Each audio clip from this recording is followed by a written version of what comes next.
I hope y'all cooperate so I can operate. You wanna reach the top, you gotta concentrate. First something wasn't right, I couldn't put my finger on it till I put my foot on it and I stopped the hate. Put a stop to it, got to it with hot. Muy buenas tardes 90 gente, ¿cómo están? Bienvenidos a un episodio más de las tardes 90. Hoy tenemos a un invitado súper especial. Nacho, ¿de quién se trata? Así es, Daniel, y hoy celebrando el Día Internacional del Doblaje, pues nos damos este lujo. Tenemos el gusto y el honor de recibir en las tardes 90 a uno de los actores más queridos en toda la Argentina, con una amplia trayectoria en el teatro, el cine, la televisión, la radio y el doblaje. Querido por sus amigos de la industria, aclamado por sus fans y reconocido por su pasión y dedicación a las artes. Recibimos el día de hoy en las tardes 90 a nuestro querido Gustavo Bonfigli. Bienvenido. Muchas gracias por la presentación. Aplausos. ¿Cómo están? Bueno, excelente, gracias por la presentación tan cálida. Qué bueno, maestro. Y bueno, maestro, vamos a arrancar precisamente con esa calidez y vamos a empezar por hablar de la infancia, maestro. A nosotros nos gusta mucho preguntarle a nuestros invitados sobre la infancia. ¿Qué es lo que más extrañan ellos de ser niños? ¿Qué es lo que recuerdan tan bonito? Y también que nos cuente un poquito de ese gran comienzo, pues de ese empezar por ese gusto por las artes escénicas y toda esa parte, ¿no? Entonces, maestro, cuéntenos un poquito sobre su infancia y sobre esos primeros pasitos en la actuación. Bueno, hablar de mi infancia es hablar de una casa y una familia de clase media, no humilde, pero de mucho trabajo, de mucho sacrificio, donde todo costaba mucho, pero el esfuerzo y el trabajo de mis viejos en esa época, durante muchos años, daba sus frutos en esto, ¿no? En que no nos falte nada, y esa fue mi infancia, mis primeros años. Lo que recuerdo desde muy chico, les diría desde los 5 años, es cualquier evento social o cualquier cosa que se producía donde yo me podía subir a un banquito y decir una poesía, hacer un chiste. Había una cosa en mí que era el tema del jugar y de, no sé si consciente o inconscientemente, pero desde muy chico, como de producir en el otro la risa o poder arrancarles una sonrisa o que la pasen bien, ¿no? Entonces, desde muy chico,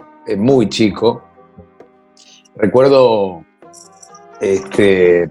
primer acto patrio del jardín, previo a la primaria, y estar vestido de gaucho. Mi vieja me había hecho un traje de gaucho espectacular y haber estado en ese acto haciendo eso. Y después, durante toda la primaria, cada acto que había, me llamaban para ser hecho de rana, de botinero, bueno, infinidad de cosas. Y tengo la sensación de que a mí eso me gustaba mucho. Era como, tenía mis nervios, mis cosas, ¿no? Previas al acto escolar, pero había una cosa de disfrute, me gustaba. Entonces tengo esa sensación. Incluso hace algunos años empecé a revisar fotos de mi infancia justamente, y en casi todas las fotos yo estoy haciendo una mueca, un gesto, algo que tiene que ver con eso, con jugar. Entonces me parece que desde chico estaba muy plantado y muy fuerte esta vocación, ¿no? Me acuerdo que yo lo asocio no por la edad, sino por el grado al que yo cursaba. Y me acuerdo que en 7º grado de la primaria se hizo un campamento y yo me armé toda una rutina de humor, como una especie de sketch, y lo hice en el fogón del campamento, y me acuerdo que la gente se reía muchísimo.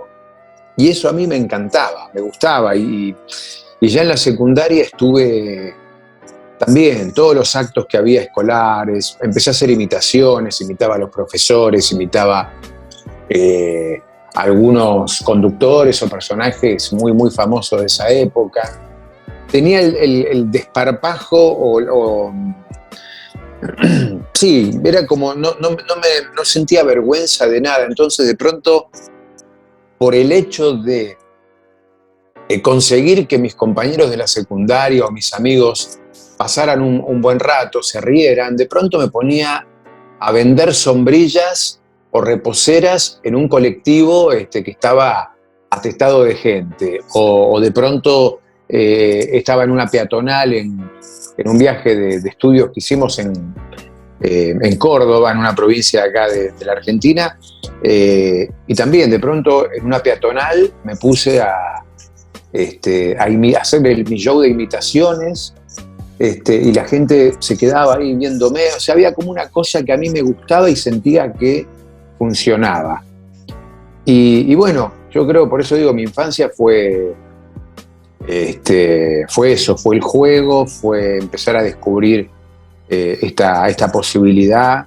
Tuve una infancia, como les decía, donde no me faltó nada de lo necesario, pero de pronto el año que mis viejos me decían, bueno, este año tenemos que ir a comprar las zapatillas de segunda,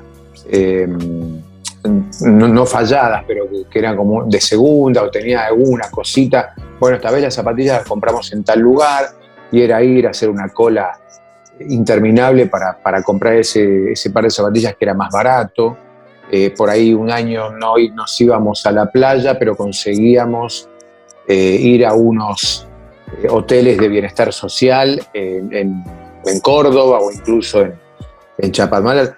Digo, mi infancia fue eso, una infancia muy feliz, sabiendo que a mis viejos tenían que laburar mucho para que a nosotros no nos falte lo necesario. Y me parece que eso también me imprimió toda una forma de trabajar como actor que tiene que ver con trabajar, o sea, hacer diferentes cosas dentro de lo que es mi trabajo como actor y como locutor, como actor de doblaje. O sea, tener varias cosas, varios frentes abiertos para no tener que estar en algún momento sin trabajo, ¿no? Así que bueno, en resumen, una infancia muy, muy, muy feliz. Y de pronto, si hay algo que no es que añoro, pero sí que extraño, sí, es no volver a ser ese chico, porque eso ya está, pero sí esa cosa de estar toda la familia junta, que de pronto en alguna que otra fiesta éramos mis viejos, mi hermano y yo, mi primo Carlitos con mis tíos, mis otros tíos, mi padrino, ¿no? Esa cosa familiar multitudinaria, ¿no?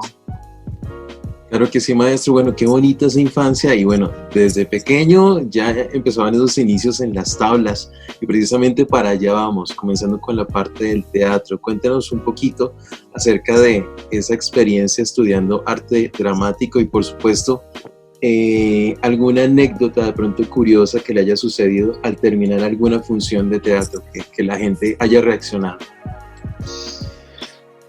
Bueno, a ver... Yo, bueno, todos esos años que yo les decía que empecé a hacer imitaciones, me acuerdo que me gustaba buscar en los clasificados, a veces pedían actores para tal o cual cosa, y yo me había armado mi rutina de humor, de imitaciones, entonces era como que, bueno, yo vendo mi producto, que era algo muy, muy modesto, ¿no? Pero, y empecé a hacer algunas cosas. Y después dije, bueno, lo de las imitaciones está bien, pero yo necesito tener una formación un poco más académica, ¿no? Entonces me acuerdo que me anoté en la Escuela Nacional de Arte Dramático y me anoté en la Escuela de Locución. En locución hice el primer examen, no entré, y después hice el primer... en la Escuela de Arte Dramático teníamos un mes, que era un mes de preparación, y después nos tomaban el examen, y de ahí, o mismo de ese mes de preparación, después nos decían quiénes entrábamos o no. Así que también fue muy bueno. Y bueno, no entré en locución, entré en actuación, sigo por este lado, ¿no? Así que eso se fue dando naturalmente. Y me acuerdo que en terminamos primer año y con unos compañeros era como que queríamos hacer una obra de teatro. Bueno, no importa, nos faltan todavía 3 años, hagamos una obra de teatro. Hicimos justamente una obra de un autor colombiano, creo que es Enrique Buenaventura el autor. Hicimos una obra que se llamaba La Orgía. Y yo hacía de un militar que supuestamente le faltaba una pierna. Entonces entraba con muletas y sin una pierna, que en realidad era todo un sistema que me había armado, donde doblaba la pierna y tenía como una especie, me había armado como una especie de aparejo, no sé cómo decirlo, una soga, para poder como estar... una banda. Claro, ¿no? Y bueno, y sí me pasaba que cuando empezaba la función, cada tanto se me iba aflojando la soga y era como que parecía que en la función el tipo era un milagro que empezaba a crecerle la pierna, ¿no? Pero fue una linda experiencia. Y después, una anécdota como, diría que muy, muy interesante, muy intensa. Yo estaba haciendo una comedia musical que fue muy, muy famosa acá en Argentina, que es Drácula, el musical sobre la novela de Bram Stoker, con dirección de Pepe Cibrián Campoy. Y me acuerdo que unos años después del estreno, yo estaba haciendo esa temporada con mi ex mujer, que también estaba en el elenco. En esa época estábamos de novios, y hubo una función donde de pronto, no sé cómo, alguien del público me acerca una estampita de la Virgen, creo que de San Nicolás. Y bueno, muy poco tiempo después, mi mujer quedó embarazada de mi hija Marianela, que hoy tiene 24 años. Entonces fue como algo, no sé, siento que ahí hubo algo que llegó de una manera, como si hubiese llegado al público para entregarme esa estampita, y se volvió a retirar. Así que bueno, tengo como esas cosas. Y después, bueno, el compañerismo con todos mis colegas en las funciones de teatro, en los distintos espectáculos, ¿no? Que tiene que ver con llegar, dentro de lo posible, llegar un tiempo antes al teatro, prepararse, pasar la letra, por ahí hasta, me acuerdo que en una obra que hacíamos, que teníamos que estar con una ropa así como de gala, hacíamos una función por semana, más no podíamos hacer, y había uno de los actores que se llevaba las camisas y las planchaba él en su casa y las traía, ¿no? Había como una cosa ahí de cuidado entre todo el grupo, ¿no? Listo, maestro. Hablemos ahora de la faceta de actuación y quiero que me hable de dos cosillas, dos datillos muy interesantes. El primero es sobre comerciales. Cuéntenos un poquito de ese comercial favorito, ese comercial que de pronto le tiene más cariño y que como que le ha dado como mayor relevancia. Y lo segundo es en cuanto a personajes de novelas. Cuéntenos un poquito cuál le ha costado más, cuál ha sido el más complicado de realizar y que le haya requerido mayor preparación actoral. Mira, dos cosas. Por un lado, sí, con respecto a bueno, lo que es televisión, y antes me habías dicho Comerciales. Comerciales. Con respecto a comerciales, por supuesto que el comercial que yo guardo en mi recuerdo, en mi corazón, fue el primer comercial que hice, que me dio cierta notoriedad, porque era un comercial, fue una campaña de 4 años para un vino de mesa de la década, que se vendía en la década del 90, que se llamó Facundo. Bueno, ahí también me eligieron por un casting que había hecho para otro producto, y ese fue el que más recuerdo, porque estuve, como les decía, 4 años donde yo aparecía en todos los comerciales a cámara, en un plano, ¿no? Estaba ahí como muy, muy presente mi cara, y iba vendiendo las bondades de ese vino de mesa. Así que ese es el que recuerdo con mayor afecto, ¿no? Antes de eso también fue el primer comercial que hice, que era para una gaseosa de Córdoba, que fue como esta cosa de wow, me eligieron, y veía, y el tema del maquillaje, y la ropa, y esto, ¿no? Como que a veces todavía no tenía noción de la cuestión técnica, ¿no? La adrenalina de cómo será esto. No tenía mucha noción de la continuidad, ¿no? En cuanto a la filmación. Eso fue lo que más me marcaron, ¿no? Y después, dentro de los comerciales, como les contaba, cada comercial que yo tenía que filmar en algún otro país, en Colombia, en Chile, bueno, en Perú, estuve en España también, Puerto Rico. El hecho de viajar por trabajo para mí era uno de los placeres, y sigue siendo uno de los placeres más grandes, ¿no? El hecho de decir, bueno, quedaste elegido, mañana viajás, acá tenés el pasaje de avión, te vamos a llevar a tal hotel. No era como, bueno, el combo de viajar a un lugar que uno no conoce, o sí, pero yendo a trabajar, ¿no? Esa es una muy linda combinación. Y después, en cuanto a los personajes de televisión, también uno que recuerdo con mucho cariño es en la segunda temporada de Floricienta. Me tocó hacer al doctor Greenberg, que era el psicólogo de la familia, y ese personaje me gustó porque me daba también la posibilidad de jugar mucho. En realidad yo soy un actor que no tengo tanta continuidad en televisión. Me van llamando por ahí 2 capítulos de una novela, 3 capítulos de una serie, un capítulo de... No, o sea, no tengo esta cosa de entrar a un proyecto desde el inicio con un personaje y poder hacer todo el recorrido del programa. Pero ese sí me dio la posibilidad de transitar prácticamente todo un año de grabaciones. Entonces eso me permitió jugar mucho más, encontrarle muchas más cosas al personaje, y en la medida que yo seguía trabajando, el personaje también iba creciendo. Así que el doctor Greenberg fue un personaje que me gustó mucho y que le agradezco a la producción de Cris Morena, que me dio esa oportunidad, ¿no? Y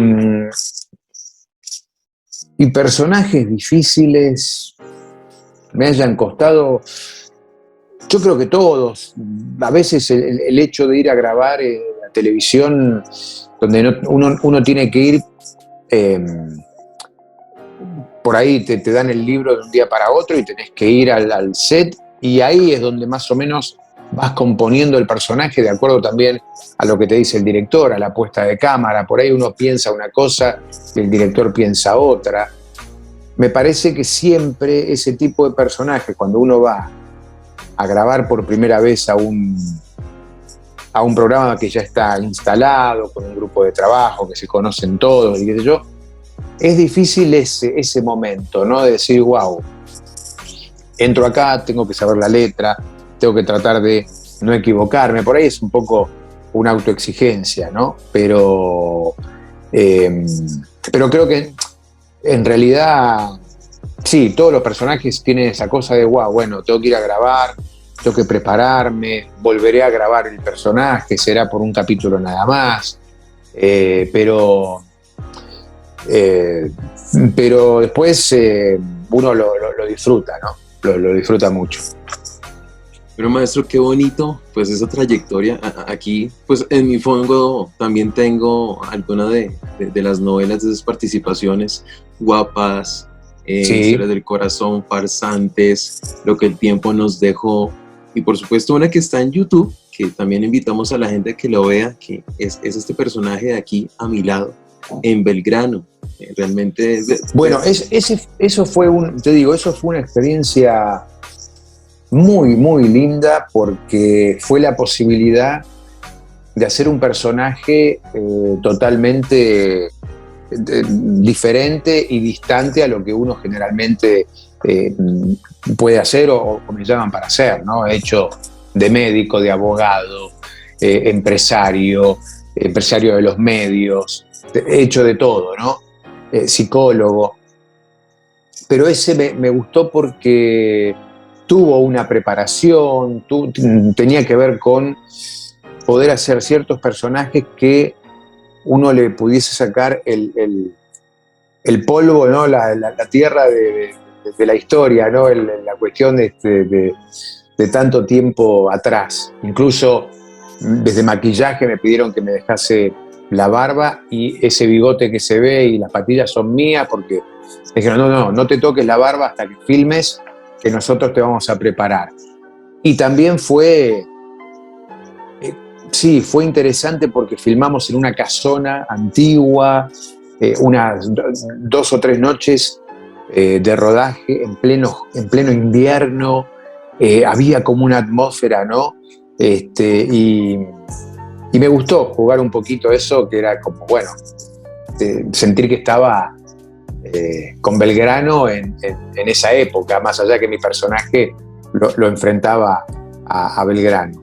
Y otro dato, que también de un personaje que me gustó muchísimo, que fue muy poco lo que aparezco en escena, pero que fue muy, muy lindo pertenecer de alguna forma a ese proyecto, es la película Relatos Salvajes, donde yo hago, en el último relato, en el casamiento, hago el disc-jockey. Entonces, la verdad, haber estado en una película que compitió por el Oscar fue, bueno, ok, tengo mi pequeño granito ahí de arena, y si hubiésemos ganado el Oscar era, bueno, 10 gramos del Oscar me pertenecen, o siento que me pertenecen. Bueno, qué bonito, maestro, y bueno, hablar de todas esas experiencias, de esos roles que ha tenido, mejor dicho, como lo dice, ha hecho de todo, y bueno, es algo que uno agradece, y recomendadísima Belgrano, no solamente para aprender acerca de la historia de Argentina, uno como extranjero, pues le fascina, y yo que tuve la oportunidad de verla, veo también mucha apuesta teatral.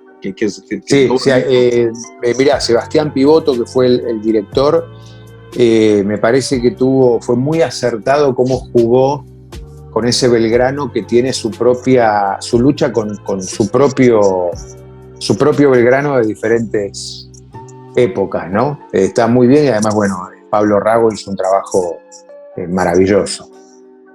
Tal cual, maestro. Bueno, pasamos de la televisión a la parte de los audiolibros. El maestro contribuyó con la grabación de 100 años de soledad, y me gustaría saber cuál es su libro favorito, no solamente de pronto que le haya puesto como tal pues, la voz, sino también de pronto pues personalmente, y cuáles son esas técnicas que tiene en cuenta para grabar un audiolibro. Bueno, mira, como de manera personal, debo reconocer que me cuesta mucho leer, me cuesta. Pero sí hay temas que me atrapan muchísimo. Me acuerdo cuando yo tenía 18, 19 años, bueno, cuando acá fue la época del proceso militar, en el 76 yo tenía 9 años. Bueno, entre los 9 y los 12, 13 años, un poquito más también, yo, digamos, vivía en este país cuando teníamos una dictadura militar. Pero fue como, tal vez, digo, uno lo vivía medio de refilón, ¿no? Por ahí mis viejos no me decían nada, o por ahí algo se comentaba, o veíamos. Alguna vez me tocó ver algunos militares en una terraza porque estaban haciendo un operativo. Sí, me han parado alguna noche con mis amigos, nos paró los militares y nos pedían el documento.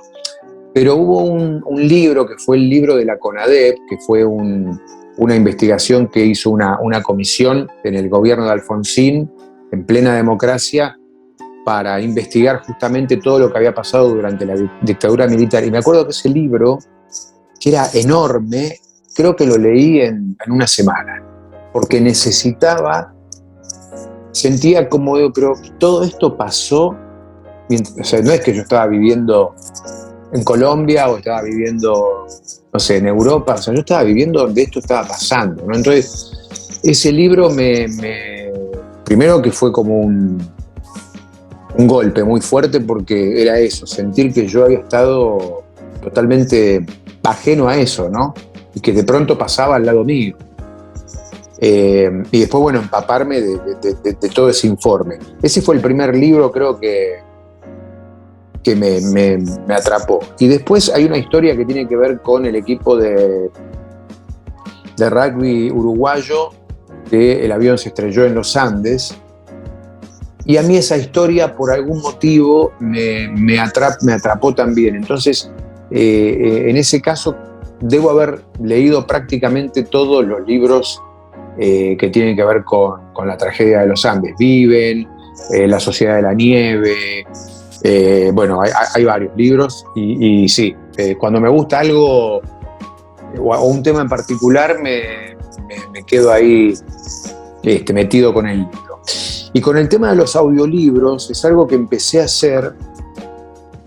Por supuesto, bueno, creo que uno de los primeros fue 100 años de soledad, que fue un desafío, y cómo contar esa historia tan conocida.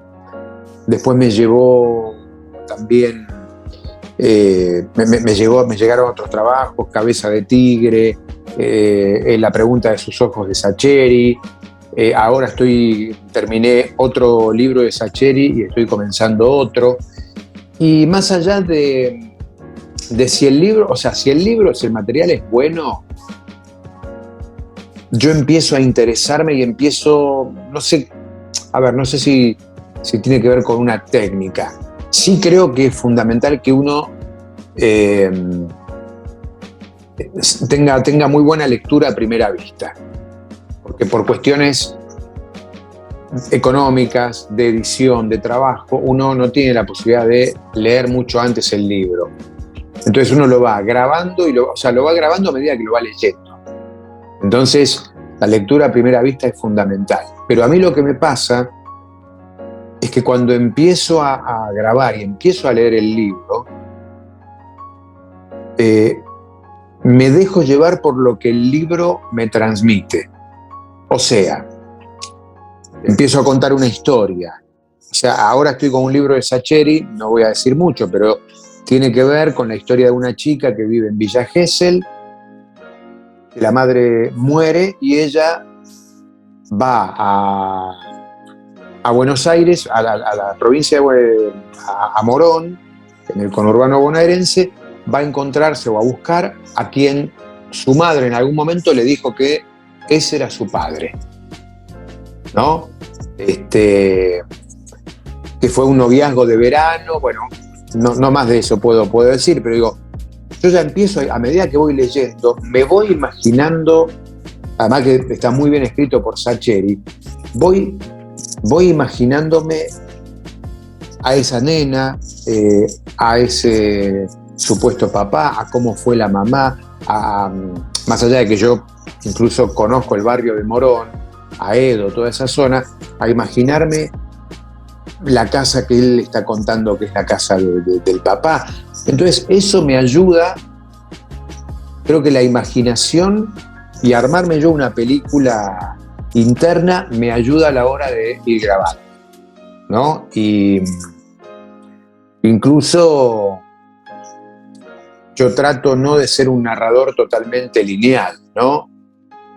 Como si fuese, no digo lo que escuchamos ahora en TikTok a veces del que es como un robot, no, sino de contar la historia, pero por momentos involucrarme, por momentos no, por momentos darle cierto carácter al personaje, ¿no? Entonces Ana dijo, ¿vas a venir o no?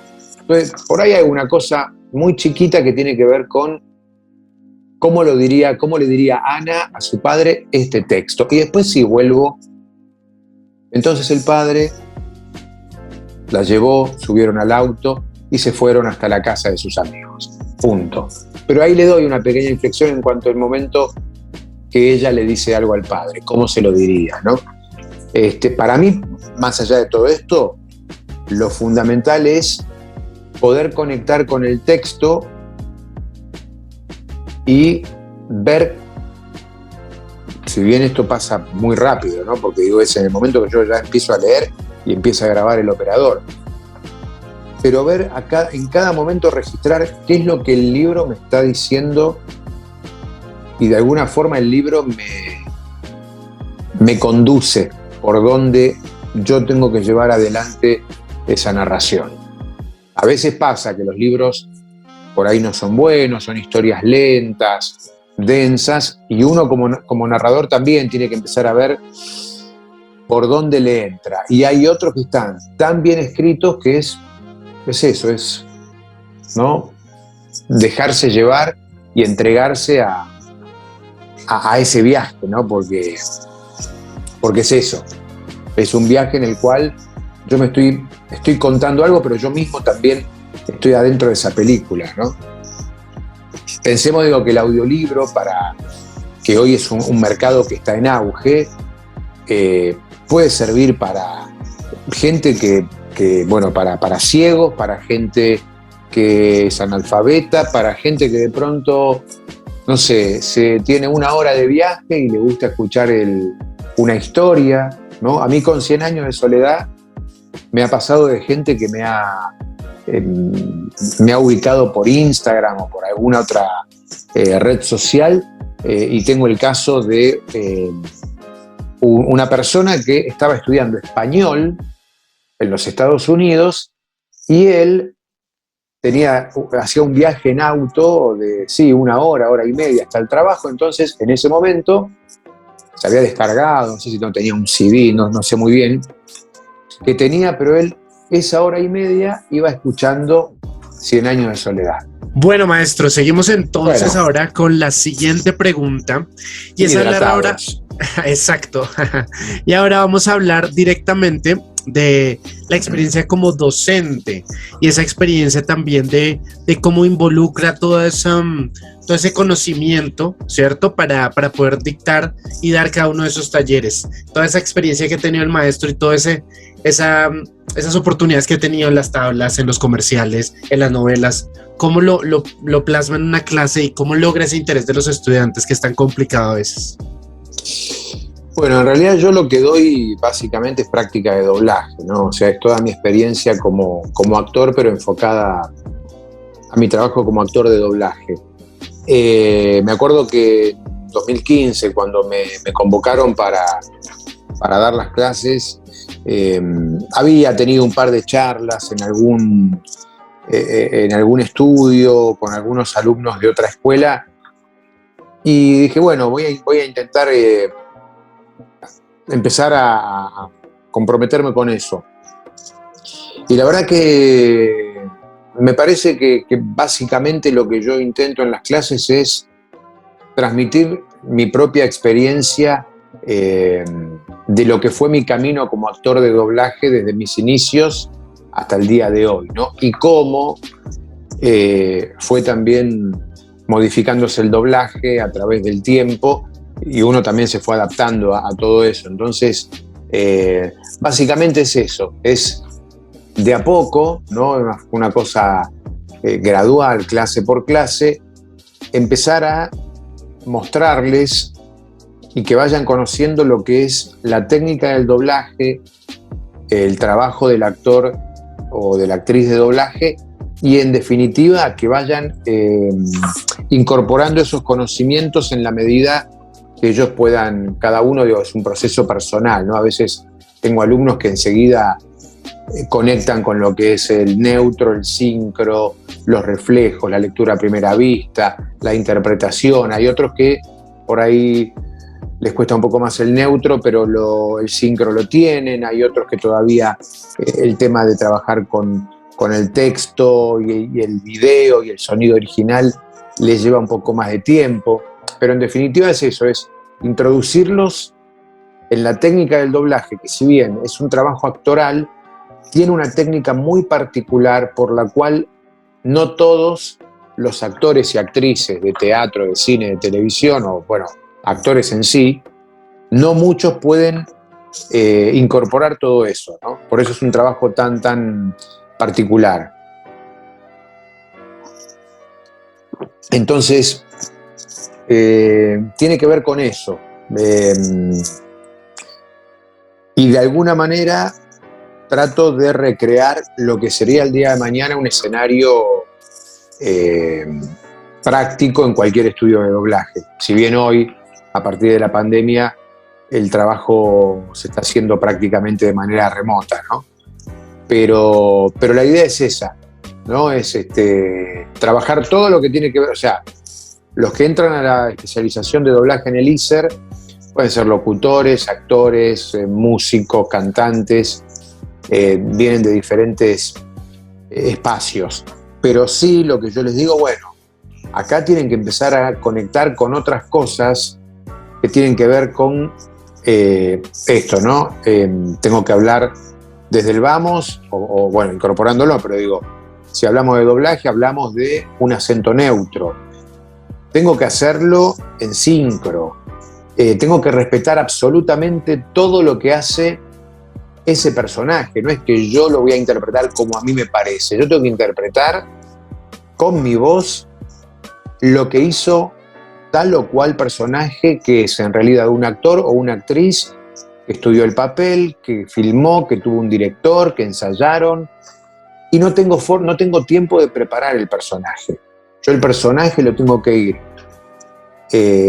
transitando a medida que voy haciendo el doblaje, ¿no? Entonces es muy, muy particular todo lo que tiene que ver con la técnica del doblaje. Y lo que trato es que de a poco vayan incorporando toda esa técnica y a la vez que no pierdan y que además incorporen muchas más herramientas interpretativas a la hora de tener que hacer por ahí en un día 3 o 4 personajes distintos, ¿no? Claro que sí, maestro, y bueno, qué interesante lo que es tener en cuenta la técnica al momento de realizar pues, cualquier interpretación. Vamos a cerrar precisamente esta primera parte de la entrevista con esta pregunta en particular. ¿Qué le gusta hacer en sus tiempos libres? Y aprovechemos este espacio también para enviarle un mensaje a la luz de sus ojos, a Marianela. Bueno, a ver, ¿qué me gusta hacer en mis ratos libres? La verdad, me gusta descansar, mirar algunas series, salir a caminar, ir a comer con mis amigos, ir a comer con mi hija. Me gusta también ir al teatro, encontrarme sí, con amigos. Tengo como viajar, es una de las cosas que más me gusta. Tengo la posibilidad en distintas oportunidades de viajar con mi hija también, que ese es un muy lindo programa. Y bueno, y si le tengo que decir algo a Marianela, es que es lo más importante que tengo, lo mejor que me pasó en mi vida, que cuando me decían vas a tener una hija, vas a ver lo que es, qué sé yo, ya vas a ver. Bueno, todo lo que te pueden llegar a decir queda ahí chiquitito con lo que uno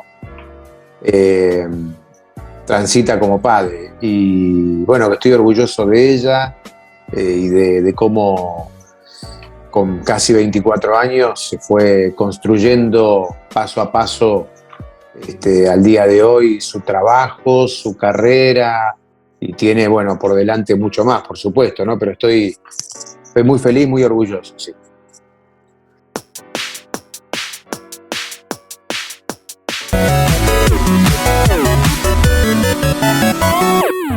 Listo, arrancamos. ¿Gravity Falls o Killzone? Gravity Falls. ¿Pilotar un avión o montar un caballo? Un avión. ¿The Walking Dead o High School Musical 2?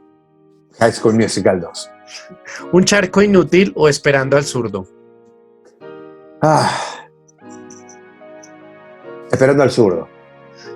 Igual me quedé con ganas de seguir haciendo el charco inútil. ¿El último gran héroe o Soldado Universal? El último gran héroe, porque fue la primera vez que me tocó doblar a Schwarzenegger. Fue todo un desafío. ¿Luis Miguel o los Beatles? Luis Miguel. ¿Sushi o un buen asado? Un buen asado. Y finalmente, ¿un buen vino o un delicioso mate? Un buen vino. Listo. No para el desayuno, no para el desayuno.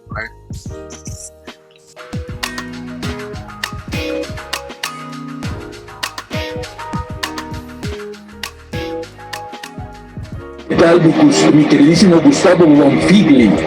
Un saludo desde aquí, tu amigo Sergio Castillo, desde México a Argentina. Saludarte por tus éxitos tan sonados en tu país como JJ Jameson, en el Hombre Araña, el tío Auschwitz de Dave el Bárbaro, y Power Rangers como el emperador Krum. Mandarte todo el cariño de un hermano que te aprecia, te admira desde México, y un parabien en tu trabajo, que sea lo que venga para ti, todo maravilloso y grandes proyectos, y que en algún momento nos toque trabajar en los tablados, en televisión o en cine juntos. Un abrazo desde México.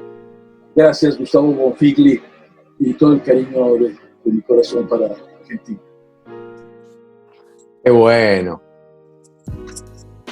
Qué bueno. Vos sabés que yo estuve en el año 2002 en México, fui a trabajar, fui un par de meses a trabajar, acá estábamos en pleno corralito y tuve ahí una propuesta de trabajo de un par de meses para hacer publicidad. Hice algo de doblaje también con Armando Coria, y vos sabés que tengo un profundo agradecimiento y cariño por México, porque me dieron en esos 2 meses muchas oportunidades, la gente muy, como dicen allá, te echan la mano, y le tengo mucho cariño. Ahora que me quedé con, bueno, fui un par de meses y después quedé ahí dando vueltas si volvía o no, pero esa experiencia fue suficiente para considerarlos también grandes hermanos y que me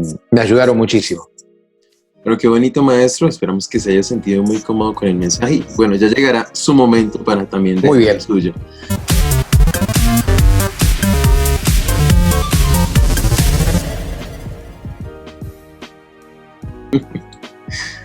Bueno, maestro, precisamente antes de comenzar con esta anécdota, con esta parte de la interacción, cuéntenos un poquito de su relación con James Bond. Cuéntenos, por ahí lo hemos visto con algunas fotografías. En realidad siempre me gusta ese tipo de cine, me encanta, o sea, todo lo que es James Bond, búsqueda implacable, la supremacía Bourne, me gusta esa cosa de estar ahí, sentir que estoy en medio de la persecución de esto, de aquello. Me gustó mucho el trabajo de Daniel Craig como el último James Bond, y siempre que están por estrenar alguna película, hasta la última, el año pasado, ya es como un plan de, bueno, es más, tengo otro amigo que es fanático, entonces nos vamos los dos a ver la película y estamos atentos a lo que es el inicio de la película, cuando siempre las películas de James Bond comienzan con una persecución, con una escena con mucha adrenalina, ¿no? Y en algún momento jugué con esto de, yo en general en el trabajo me conocen como Bonfi, porque mi apellido es Bonfigli, pero como es medio difícil de escribir, de deletrear o de pronunciar, entonces que siempre yo soy Bonfi. Y en un momento dije, Bonfi, Bond, ¿no? Y me tenía que hacer unas fotos nuevas, hacía mucho que no me había hecho fotos como actor. Dije, bueno, voy a jugar a que soy el agente de la voz, el 007 de la voz, que cualquier misión que tiene que llevar adelante, sea un doblaje, una locución, un acting o algunas otras cosas, lo puede hacer. Entonces me gustó la idea de armar toda esa sesión de fotos como si fuese el agente Bond por Bonfi, pero el agente 067, que es el año en el que yo nací, en 1967, pero bueno, la gente 067. Entonces eso, me fue como parte de la diversión, y las fotos, hay muchas fotos que yo las uso para mis trabajos, o para, como si me piden alguna foto para algún casting y algo. Fue un material que me tomó Verónica Visagio, una amiga fotógrafa, y laburamos muy bien. Así que nada, me sentí Bond por un tiempo. Bueno, y todavía lo es. Bueno, maestro. Gracias. Qué bonito. Bueno, le explico la dinámica de la interacción, maestro. Sí. Muy sencilla. Como puede ver, alrededor de su nombre hay algunos símbolos, algunos objetos, y cada uno de Sí. esos objetos nos lleva a un personaje en particular al cual le ha dado voz. Obviamente, Ok. si de pronto no lo recuerda en el momento, pues cuando hagamos clic sobre la imagen seguramente lo recordará. Entonces, Bien. al azar, ¿con quién nos vamos? De las... Vamos con el... ¿Puede ser que hay un auto ahí arriba? Sí, aquí está. Bien. Vamos con el auto. Dos personajes icónicos y que a la gente obviamente les gusta muchísimo. Aquí vamos. A ver. Sí, sí. Bueno, Chip Foose fue también algo muy, muy lindo porque hice todas las temporadas de Overhauling Ujú. y sí fue difícil porque a veces teníamos traducciones muy, muy largas y tenía que contar todo lo que le iba haciendo al auto en muy poco tiempo. Entonces ahí teníamos que ajustar mucho el texto. Pero a mí me pasa, y creo que a todos los que tenemos, como decimos en el ambiente del doblaje, algún fijo, algún personaje fijo, a medida que vamos haciendo temporada tras temporada, le vas encontrando, vas empatizando con el personaje, o en este caso con Overhauling, con Chip Foose, que es un diseñador de autos increíble, ¿no? Que labura, es un tipo metódico, que tiene, bueno, todo un talento para eso. Y después, creo que él se llamaba, o se Matt. llama Matt Birch, Ujú. ¿no? Sí. También, bueno, muy, muy, muy bizarro el programa, ¿no? Porque esta cosa de si no pagás la cuota te llevan el auto. Vos sabés que una vez tengo una anécdota con eso, porque una vez me para un control de alcoholemia. Ujú. Yo no sé, digo, porque como actor te puedes llegar a conocer, pero como actor de doblaje, y uno de los muchachos de tránsito me mira, me dice, Operación Rescate, ¿no? Sos el pelado. Le digo, sí, sí. Dice, nosotros lo vemos, qué sé yo. Dice, cuando hacemos algún operativo de esto, nos acordamos de ustedes. Nada, bueno, por supuesto hice el control de alcoholemia que dio negativo. Y cuando me estoy yendo, me fui como diciendo, esto es un embargo, amigos. Y el tipo, vamos, qué bueno. Así que fue como un poco bizarro. Pero sí, dos personajes divinos. Qué bueno, maestro. Bueno, no sé Porque si... además Matt Birch, vos lo veías, un tipo enorme, grandote, y era un pan de Dios. O sea, tenía que jugar a ser el malo cuando iban a llevarse un auto, pero... Exacto, maestro. No sé si recuerda, obviamente, las voces de alguno de los dos para despedirnos y volver al menú.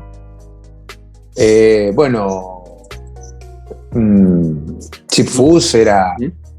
Estoy pintando el guardafangos y creo que quedará muy bien. ¿Qué color quería él? Bien.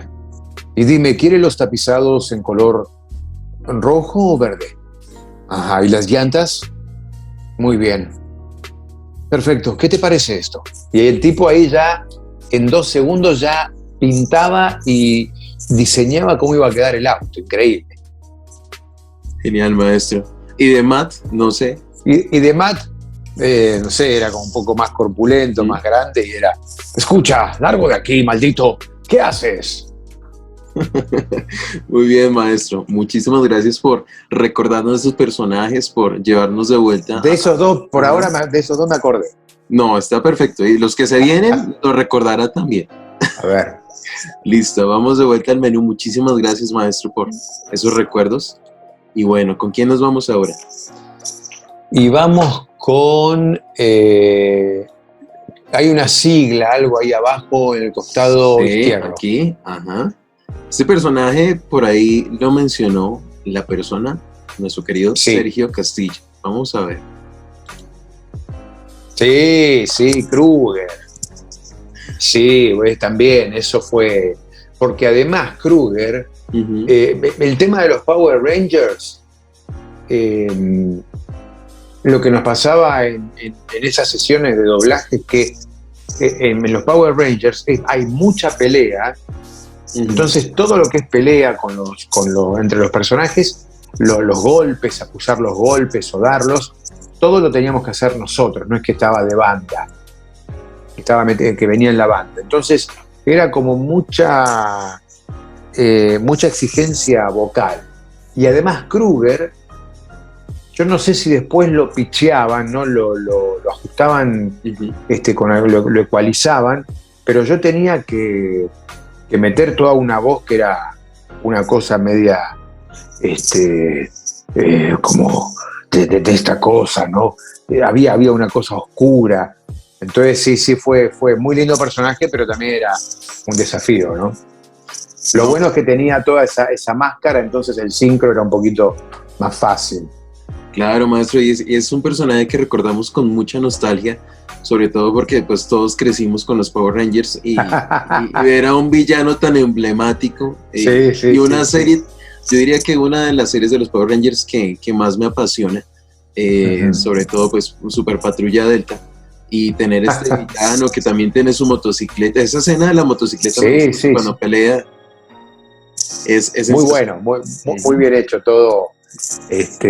Todo como armaban ellos, toda cómo filmaban esa serie, sí, muy bueno. Claro que sí, maestro. Bueno, ya nos mencionó un poquito de la voz, pero no sé si podría regalarnos otra frasecita, no sé. Voy a acabar con los Power Rangers. Muy bien, maestro, de vuelta a la infancia. Muchas gracias. Bueno, vamos de vuelta al menú y nos quedan bien. 3. ¿Con nos quién quedan vamos? 3. ¿Quedan 3? Sí. Ah, ok. Vamos con la varita mágica, que ya me imagino que puede ser. Ajá, aquí es infancia pura, maestro. Por aquí, sí, casualmente a nuestro querido Ariel. Sí. También, bueno, son estas cosas que uno recuerda, porque Dave el Bárbaro fue un dibujo animado que tenía toda un estilo y un humor que tal vez para el dibujo animado no sé si era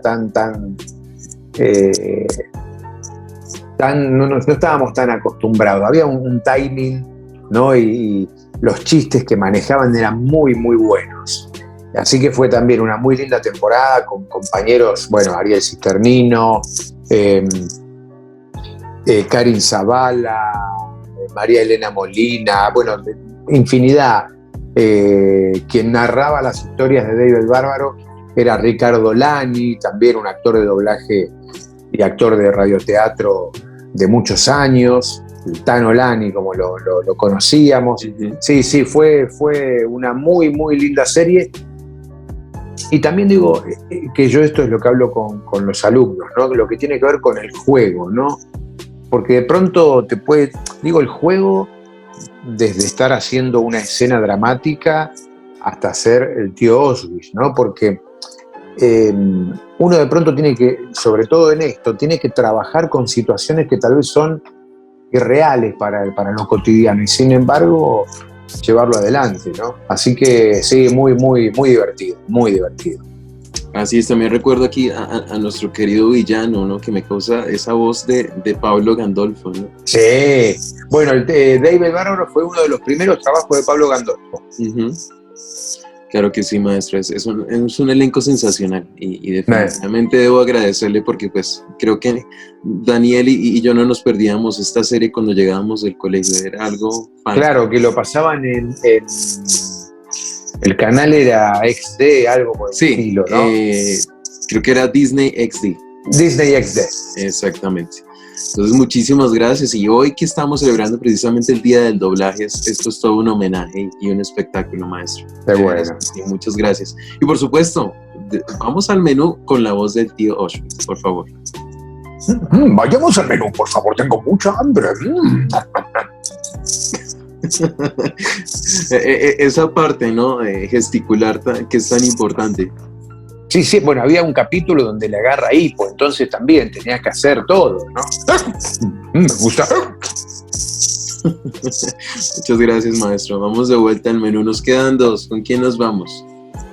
Nos vamos con lo rojo, que es el Hombre Araña, ¿no? Exactamente. Por ahí un personaje muy particular. Aquí vamos. Bueno, también J. Jonah Jameson Ujú. en la serie de Marvel, donde sí, también son esos personajes que son muy característicos y que tienen toda una línea, porque este personaje es un tipo malhumorado, gritón, autoritario, que odia al Hombre Araña, y todas las escenas que me tocaba doblar eran siempre ahí arriba, ¿no? Porque era estar en su despacho y de golpe le daban una noticia y era, no, es culpa del Hombre Araña, y siempre sacado, ¿no? Ujú. Claro que sí, maestro. Y bueno, creo que es un personaje que hoy en día se conoce muchísimo por esa rivalidad, y también pues porque Sí. ha aparecido en las últimas películas de live action. Y bueno, sé que también le han hecho esta pregunta relacionada a que si le hubiera gustado interpretarlo en estas últimas películas. Obviamente es algo que todos anhelamos como fans. Sí, Y, sí. y bueno, es una gran oportunidad ser parte de este grupo de actores que pertenecen Ujú. al mundo Marvel. Bueno, muy buen actor el que lo personifica en las películas, Así muy es, bueno. tal cual. Bueno, maestro, y por supuesto, regálenos por favor la voz de este gran personaje antes de volver al menú. Soy J. Jonah Jameson. Hay que acabar con el Hombre Araña. Muy bien, muchas gracias, maestro. Aquí Daniel es fanático, obviamente, del arácnido, entonces Ok. está muy, muy, muy contento, y yo también. Bueno, maestro, y vamos de vuelta al menú, ahora sí, con no solamente uno, sino varios personajes. Obviamente, Ajá. vamos con el Oscar porque ha interpretado, le ha dado vida a esos personajes que han ganado A ver, la estatuilla. Entonces, aquí vamos. Y otros han sido nominados, por supuesto. Ujú. Bueno, para que me tengo que acercar un poquito al celular. Sí, bueno, a ver, ¿qué decir de Robert De Niro y de Al Pacino, ¿no? Cuando me convocaron para doblar la primera vez a De Niro, me sentí como, antes de entrar al estudio de doblaje, sentí como una cosa de no de presión, ¿no? Pero Ujú. sentía esa responsabilidad de estar doblando a un actor como él, ¿no? Y lo mismo con Al Pacino, y la verdad que para mí es un placer cada vez que me toca doblar alguna película de ellos dos. Es eso, me dejan ahí servido todo por donde es como decir, bueno, tenés que ir por acá, pibe. O sea, viste, acá te dejo el manual, a mí que me gustan los aviones, te dejo el checklist, viste, el manual de entonces es un placer. En varias películas que los doblé, también uno empieza a encontrarle la manera de actuar, la composición del personaje, uno empieza a conocerlos mucho más como actores, y para mí es un trabajo que es uno de los, digamos, poder doblarlos a ellos dos, para mí es un privilegio, ¿no? Y no te digo que soy la voz oficial de ellos, pero sí la realidad es que en estos últimos años muchas de las películas que vienen de ellos dos me dan a mí para doblarlos. Después, Christopher Lambert lo doblé en una sola película, en Highlander 2. Ujú. También estuvo bueno, porque bueno, era una película que se filmó en Buenos Aires. Después, Jason Statham, ¿no? Sí. También bien, no me tocó doblarlo mucho, creo que en muy pocas películas. Y después el tipo que me divierte muchísimo es Christopher Walken, porque es un actor que sentís que le mete tanto, y que está todo el tiempo, yo diría que es un gran farsante, ¿no? O sea, yo no sé, me divierte, es un tipo que tiene tantos recursos, y sentí que le mete mucho de su propia no sé, siento que hay como mucha improvisación o cosas que tienen que ver con el juego que arma él, ¿no? Un actor muy, muy interesante y también me encantó hacerlo. Bueno, maestro, no sé, obviamente si ya es como tal la voz natural del maestro, o de pronto tienen alguna particularidad para volver al menú con alguna de las voces de estos actores que está aquí. A ver, lo que me pasa con ellos, porque muchas veces me han dicho qué voz tiene De Niro, qué voz le pones al Pacino, y en realidad tiene que ver con los personajes que ellos van interpretando. Sí.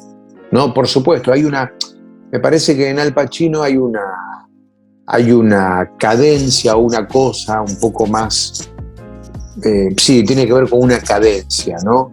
Y con De Niro, sí, son los dos como muy, muy característicos, ¿no? Pero tiene que ver con los personajes. Me pasó con Al Pacino cuando doblamos un thriller que es 88 minutos, que el tipo está todo el tiempo muy, muy, está como todo el tiempo intentando descubrir quién está detrás de lo que está pasando, de lo que le está pasando, que le dicen que le quedan 88 minutos de vida, y tiene una cosa de estar alerta a todo, ¿no? Entonces hay una escena donde intercepta a una alumna y cree que ella está detrás de todo eso. Entonces es esto: Kim, ¿qué haces aquí? Te fuiste de la fiesta con la chica que mataron, ¿cierto? Entonces como que va interrogándola, se va plantando, y después, ¿y luego a dónde fueron? ¿Y qué hicieron? No, y ella le va contestando. Pero de pronto él le dice: ok, sígueme. ¿No? Y ella le pregunta: ¿qué es esto? Según un llamado anónimo me quedan 88 minutos de vida. Aquí tienes mi teléfono, mis llaves, voy a ir a hablar con los de seguridad. Y ella dice: llámame al BlackBerry si te retrasas. ¿De acuerdo? Claro, eso depende Pero depende, digo, sí, digamos, hay una cadencia, hay una cosa que cada uno tiene su manera de actuar que es diferente. Pero en cuanto a la voz, al doblaje, en realidad tiene que ver con lo que le está pasando a ese personaje o qué tipo de personaje están componiendo, ¿no?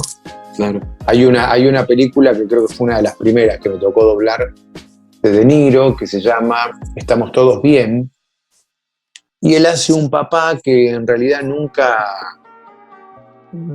estaba al tanto de las cosas de los hijos, porque él trabajaba, la que llevaba adelante la casa, los hijos y la relación con ellos era la mujer fallece y él los invita a pasar Navidad en la casa de él, ¿no? Hay uno que vive en Nueva York, el otro vive en no sé dónde, y le empiezan a decir: no, papá, no vamos a poder ir porque yo tengo tal cosa. Entonces él decide ir a verlos. Y también tiene una cosa muy, muy te diría hasta bonachona, de ir a ver a los hijos. Es como se da cuenta que algo no está bien o que la realidad, lo que él creía que eran los hijos no lo son, ¿no? Que le mintieron. Y hay una escena donde él se entera que uno de los hijos murió, que te juro que me costó muchísimo hacerla, ¿no? Porque, no sé, de pronto conecté con otra cosa, ¿no? Y fue, o me puse en el lugar del padre, ¿no? Pero digo, sutilezas, cosas muy, muy, muy, muy interesantes a la hora de doblar, ¿no? De doblarlos a ellos. Claro que sí, maestro, es como la personalidad de cada personaje. Claro, por eso digo, no tiene que ver, no es que yo a Al Pacino le pongo una voz así, no, digo, es mi voz, es neutro, pero en definitiva con el carácter de ese personaje que ellos estaban llevando adelante, ¿no? Está triste, está feliz, algo le pasó, angustiado, pasó algo de repente. Exacto. Bueno, maestro, muchísimas gracias. Vamos ahora sí de vuelta al menú. Y ha sido un placer, ha sido un privilegio poderlo tener en esta noche. Muchísimas gracias por llevarnos de vuelta a la infancia, por esa gran trayectoria, no solamente como actor de doblaje, de teatro, cine, televisión, locución, comerciales, mejor dicho, me quedo corto con esa trayectoria tan maravillosa. Muchas gracias por estar con nosotros y bueno, por supuesto nos gustaría que despidiéramos el programa con alguna de las voces, invitando a la gente que se suscriba, que nos dé like, que pueda seguirnos, que disfrute de esta gran entrevista con la voz, no sé, del tío Oswish y por supuesto de nuestro querido J. James. Sería muy especial. Bueno, muy bien, soy el tío Oswald y quiero decirles que tienen que seguir con estas entrevistas que son bocadillos, que son tan buenas como... Bueno, mis trucos de magia no tan buenos, pero esto es muy bueno. Bueno, maestro, muchísimas gracias por habernos acompañado en esta entrevista tan maravillosa y con ustedes nos veremos en la próxima entrevista en las tardes 90. Nos estaremos viendo muy pronto. Muchas gracias. Y como siempre chicos, decimos, un abrazo muy grande desde la Argentina. Gracias por esto. siempre clásicos y nunca jamás dejen de ser niños. Muchas gracias, maestro.